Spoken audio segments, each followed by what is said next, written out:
I want to share with you what I just found out about the manuscript evidence for Tacitus and his alleged mention of Christianity. This information comes from an online article from Jeremy Norman's historyofinformation.com. This article is titled, "The Text of Tacitus's Annals and Histories Survived in Only Two Manuscripts Dated to Around the 11th Century." Tacitus was a late 1st, early 2nd century Roman historian who supposedly wrote the Annals and the Histories, which is a continuous historical narrative of 30 books, but only about half of those books have survived till today, and those books' survival are dependent on only two manuscripts. These works talk about 1st century historical events, including the conflicts between the Romans and the Jews, but they do not confirm or corroborate the biblical narrative at all. There is one brief mention of Christianity in Annals Book 15, where it says that Nero blamed the fire in Rome on Christians in about the year 64, and these Christians got their name from a man named Chrestus who suffered the most extreme penalty under the Roman procurator Pontius Pilate. Jesus' name was not Chrestus, and Pontius Pilate was a prefect and not a procurator. This demonstrates errors in the text that references Christianity, and it goes on to say that Christianity was a mischievous superstition. The first 6 books of the Annals survives in a single manuscript written in Germany in the 11th century, which means we cannot know what Tacitus actually wrote originally, if anything. That is an indisputable fact about how unreliable ancient documentation is.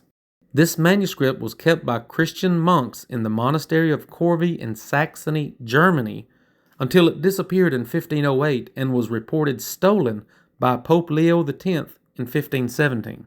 So the Pope pays a huge ransom to get the manuscript back, and when the monks at Corvey ask for the manuscript back, the Pope gives them a copy instead of the original. So we have Christian popes and Christian monks that are preserving Roman history, and we have 1,000-year gaps in time, and we have thefts and ransoms and copies, all of which demonstrates the unreliability of these ancient texts.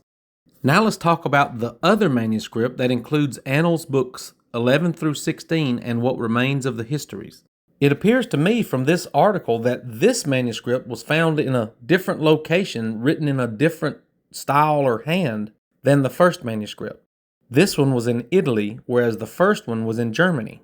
But both of them are dated to about the same time in the 11th century. This portion of the article suggests that the manuscript was stolen twice, once by a guy named Boccaccio in the 14th century, and then by a guy named Niccoli in the 15th century. This manuscript, which includes the Christian reference in Book 15, is shrouded in dishonesty. A guy named Poggio in the 15th century borrows the manuscript from Niccolo, who had stolen it. Poggio says Niccolo's manuscript is essentially trash compared to this suspicious other manuscript that another friend has in the humanist script. Apparently, we don't have this humanist version that Poggio preferred over Niccolo's version that we do have.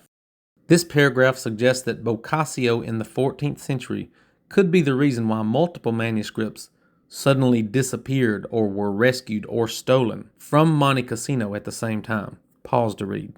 Monte Cassino is in Italy. Boccaccio claims that he was just rescuing this Tacitus manuscript from certain ruin and neglect. But this article says no one can doubt that the Tacitus manuscript was dishonestly obtained after reading Poggio's letter from 1427.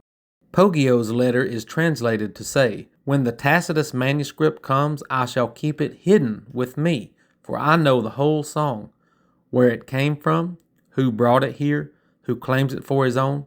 But do not worry, not a word shall escape me." Josephus and Tacitus are the best testimonies for the existence of Christianity in the 1st century, and they are both completely unreliable. Josephus is widely acknowledged as a Christian manipulation, and nobody even wants to talk about the things that you just learned in this video about Tacitus. No wonder Christians want you to become a Christian believer purely on faith, because if you look for evidence, the evidence is abysmal. If you're a Christian, then you've been duped.